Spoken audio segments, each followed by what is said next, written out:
तुझ्या स्वप्नांचा आभाळ मला देऊच नको, नकोच ते. तुझा आभाळ घेऊन मी तरी काय करू.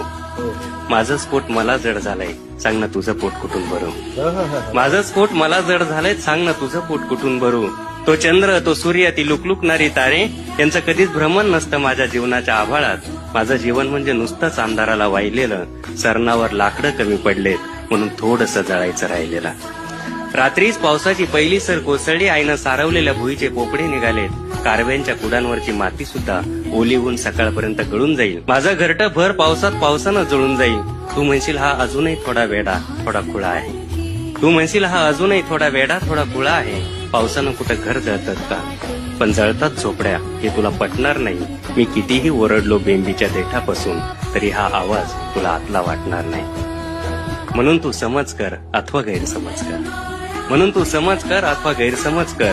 तुझ्या स्वप्नांचा आभाळ मला देऊच नको, नकोच ते, पेलावणारच नाही.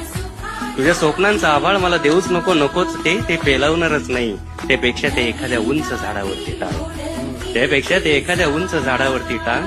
कारण माझ्या आयुष्यात सगळ्याच रक्ताळलेल्या वाटा आणि पावला पावलावर स्मशनाकडे जाणारे फाटे आहे. कारण माझ्या आयुष्यात सगळ्याच रक्ताळलेल्या वाटा आणि पावला पावलावर स्मशानाकडे जाणारे फाटे आहे. कशाला माझ्या मागे लागतेस पोरी, या निवडुंगाला पेऱ्या पेऱ्यावरती काटे आहे. या निवडुंगाला पेऱ्या पेऱ्यावरती काटे आहे.